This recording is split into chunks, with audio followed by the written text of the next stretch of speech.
આજના વડાપ્રધાન અને જે તે સમયના ગુજરાતના મુખ્યમંત્રી એવા નરેન્દ્રભાઈ મોદી સાહેબે જ્યારે 7 ઓક્ટોબર 2001 ના રોજ ગુજરાતના મુખ્યમંત્રી તરીકે શપથ લીધા અને આ વર્ષે જ્યારે એમને વડાપ્રધાન તરીકે અને એમના કાર્યકાળને આજે 24 વર્ષ જેવા થાય છે, ત્યારે ગુજરાત સરકારે નક્કી કર્યું કે ગુજરાતના દરેકે તાલુકાઓમાં આ સપ્તાહને 7 ઓક્ટોબરથી લઈને 15 ઓક્ટોબર સુધીની સપ્તાહને આપણે વિકાસ સપ્તાહ તરીકેની ઉજવણી કરીએ. એ ઉજવણીના ભાગરૂપે જિલ્લા અને તાલુકાનું વહીવટી તંત્ર, સંસદ સભ્ય, ધારાસભ્ય, તાલુકા જિલ્લાના પ્રમુખ, તાલુકા જિલ્લાના સભ્ય અને સરપંચો સૌની ભાગીદારીથી જે પણ વાર્ષિક કામો થયા છે, જે પણ લોકો સુધી માહિતીઓ પહોંચાડવાની છે, એ માહિતીઓ માટે અનેક પ્રકારના કાર્યક્રમો થાય છે. અગાઉ ગ્રામ વિકાસ વિભાગના લગતા કામોનું ખાતમુહૂર્તની સાથે માહિતી પૂરી પાડવામાં આવી. સહકાર વિભાગનો એક દિવસ ફાળવવામાં આવ્યો, એની માહિતી પૂરી પાડવામાં આવી. એ જ પ્રકારે આજે કૃષિ વિજ્ઞાન કૃષિ મહોત્સવના ભાગરૂપે કૃષિને લગતી તમામ યોજનાકીય માહિતી હોય, તમામ માહિતી પૂરી પાડવા માટેનો આજનો આ કાર્યક્રમ નક્કી થયો છે. અનેક વૈજ્ઞાનિકો ઉપસ્થિત છે. નવી ખેતીમાં નવી ટેકનોલોજી કઈ રીતના લાવી શકાય, કયા બિયારણો થકી વધારે ઉત્પાદન લઈ શકાય, ઉત્પાદન થયેલી વસ્તુની ક્વોલિટી કઈ રીતના મેન્ટેન કરાય, એનો માર્કેટ પ્રાઇસ કઈ રીતના વધે, જમીનની સુધારણા કઈ રીતના થાય, કઈ જીવાત માટે, કઈ જંતુ માટે કયા પ્રકારની દવા વપરાય, એ એકદમ ઝીણવટ ભરી માહિતી આપણને એ લોકો આપવાના છે. સાથે સાથે અહીં ખેતીવાડી વિભાગ, બાગાયત વિભાગ, પશુપાલન વિભાગ, સાથે જીજીઆરસી, એમની કેટલીક સહભાગી કંપનીઓ, સંસ્થાઓ, નવસારી કૃષિ યુનિવર્સિટી, તમામ લોકોએ પોતાના સ્ટોલ અહીંયા રાખીને, પોતાની માહિતી પુસ્તિકા રાખીને આપણને બધાને માર્ગદર્શન પૂરું પાડવાના છે.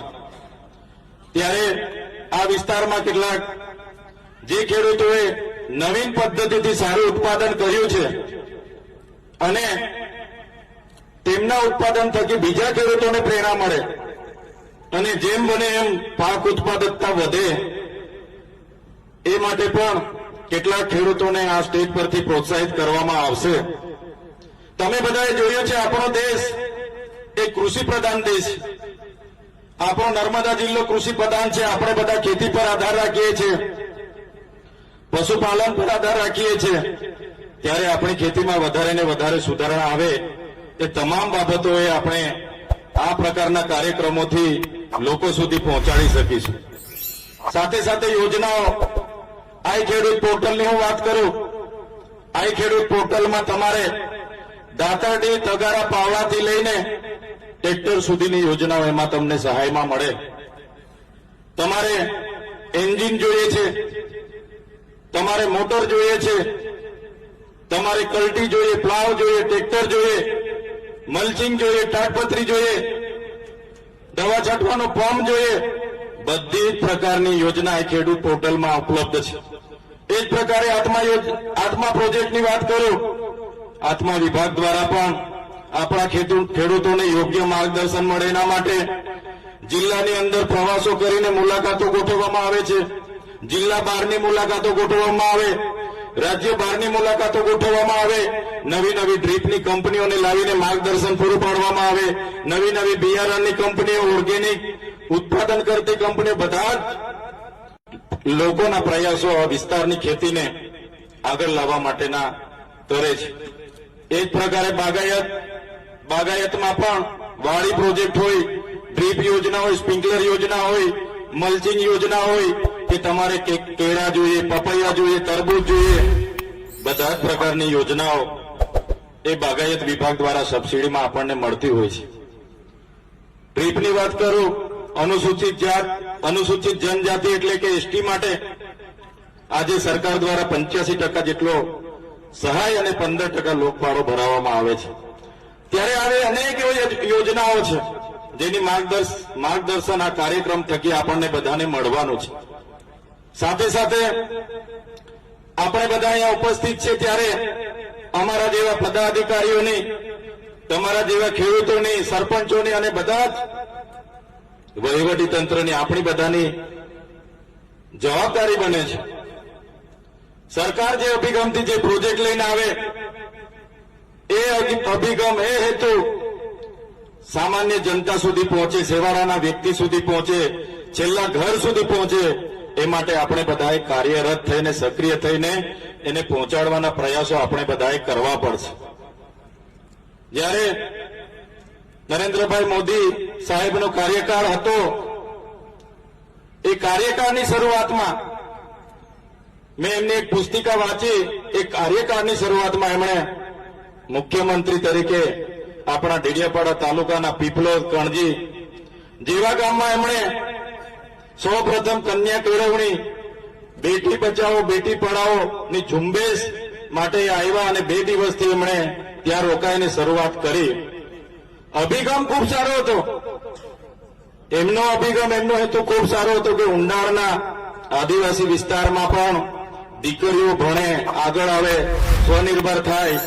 પણ એને પાર કરવા માટે આપણે તંત્ર સાથે મળીને આપણે બધાએ પ્રયાસ કરવા પડશે. ત્યારે હેતુ વધારે ને વધારે સારી રીતે સિદ્ધ થશે. આમ વસ્તુ આવે છે, પણ ક્યારે એનો અમલ ક્યારે સફળ થશે કે એમાં વહીવટી તંત્ર ખાસ કરીને પૂરતું ધ્યાન આપે અને સાથે સાથે સ્થાનિક પદાધિકારીઓ સાથે સંકલન કરે, સ્થાનિક ગ્રામ પંચાયત સાથે સંકલન કરે, ત્યારે એનો અમલ સારામાં સારો થઈ શકે છે. એક પ્રકારે અનેક યોજનાઓ આવે છે, અનેક પ્રકારના આવે છે. ત્યારે આ બધી માહિતી આજના કૃષિ મહોત્સવ દરમિયાન આપણને માર્ગદર્શન મળશે. તમે જોયું હશે, ખેડૂતો પણ ખૂબ સારી મહેનત કરે જ છે. કાચો માલ પકવીને જ્યારે એ બજારમાં પહોંચે છે, ત્યારે જે પ્રકાર સરકારે કેબિનેટમાં ગુજરાત સરકારે હમણાં જાહેરાત કરી કે ભાઈ મકાઈનો ભાવ, તો મકાઈના ટેકાના ભાવ સાથે આપણે 2100 રૂપિયાની ખરીદી કરવાની. પણ ખેડૂત જયારે મકાઈ લઈને બજારમાં જાય એટલે વેપારી પહેલા હાથ નાખે અને સીધા 200-300 રૂપિયા ઓછા કરી દે. કપાસનો ભાવ સરકારે જાહેર કર્યો કે ભાઈ એક મણના આપણે 1622 રૂપિયા આ વર્ષે ટેકાના ભાવે ખરીદી કરવાની છે. પણ તમે જોજો, જેવો કપાસ નીકળીને બજારમાં જશે એટલે વેપારીઓ 1600 ની જગ્યાએ 1200 પણ આપશે, મણના 1250 પણ આપશે ને એવા હશે 1300 આપશે. તો ખાતરના ભાવ 280 હોય એની જગ્યાએ 350 લઈ લેશે. પણ આપણો કાચો માલ નાખવા જઈએ એમાં 200-300 ની આ લોકો કટકી કરે. આ બધું શાના માટે થઈ રહ્યું છે? કેમ કે આપણે ત્યાં એપીએમસીઓ છે પણ કાર્યરત નથી. એપીએમસીના હોદ્દેદારો ઘણા છે, સારા છે, આપણા સમાજના છે, પણ જે પ્રકારે એપીએમસી પર એમના પદાધિકારીઓ અને વહીવટી તંત્રોએ ધ્યાન આપવું જોઈએ, સહકારી તંત્ર પર એમણે ધ્યાન આપવું જોઈએ, તે આપી શકતા નથી. એના કારણે બજારમાં રહેલા વેપારીઓને ખુલ્લું મેદાન મળે છે અને આપણા ખેડૂતોને આ રીતના છેતરપિંડી થાય છે. ત્યારે તરફ પણ આપણે બધાએ આજે કૃષિ મહોત્સવ છે તો આપણે બધાએ ચિંતન અને મનન કરવું પડશે કે આપણા ખેડૂતો જયારે પાક પકવીને જાય ત્યારે એમની સાથે અન્યાય નહીં થવો જોઈએ. ત્યારે આ સમગ્ર બાબતો આપણે બધાએ આવનારા દિવસોમાં ધ્યાન રાખવી પડશે અને વેપારીઓને પણ પ્રાંત અધિકારી છે, કલેક્ટર સાહેબ છે, એવા એમની અધ્યક્ષતામાં અમારા જેવા ચૂંટાયેલા પ્રતિનિધિઓની હાજરીમાં એમની સાથે પણ બેઠકો કરીને એમને પણ કહેવું પડશે, એપીએમસી વાળાને પણ કહેવું પડશે કે ભાઈ જે પ્રકારે સરકારનો હેતુ છે એ પાર નથી પડતો. સરકાર એક બાજુ ભાવની જાહેરાત કરે છે ને એક બાજુ તમે આ પ્રકારની છેતરપિંડી કરો, એમાં ખેડૂતોની રજૂઆતો આવે છે, અન્યાય થાય છે. ત્યારે આવી ઘણી બાબતોએ પણ આપણે ધ્યાન રાખવું પડશે. વધારે સમય હું નથી લેતો, પણ ખેતીવાડી વિભાગ હોય, આત્મા પ્રોજેક્ટના વિભાગ હોય, કૃષિ વિજ્ઞાન કેન્દ્રના અધિકારીઓ હોય, બાગાયત હોય કે પશુપાલન હોય, બધા જ અધિકારીઓને અપીલ કરું છું, આપણા તાલુકાને, આપણા જિલ્લાને ખેતી પશુપાલન અને બાગાયતમાં આપણે બધા કઈ રીતના આગળ લઈ જઈએ એ બધા પ્રયાસો વહીવટી તંત્રની સાથે સાથે ચૂંટાયેલા પદાધિકારીઓ પંચાયતો બધા જ લોકોને વિશ્વાસમાં સંકલનમાં રહીને આપણે બધા એક સારો અભિગમના ભાગરૂપે આગળ વધીએ એ જ આજના શુભ દિને મારા વતી હું સૌને અપીલ કરું છું. આજના આ સરકારના કાર્યક્રમમાં અમને આમંત્રણ મળ્યું, અમને અમારું સ્વાગત અને સન્માન કર્યું, અમને બધાએ સાંભળ્યા બદલ બધાનો આભાર માનું છું. બધાનો ખૂબ ખૂબ આભાર. ધન્યવાદ. જય આદિવાસી.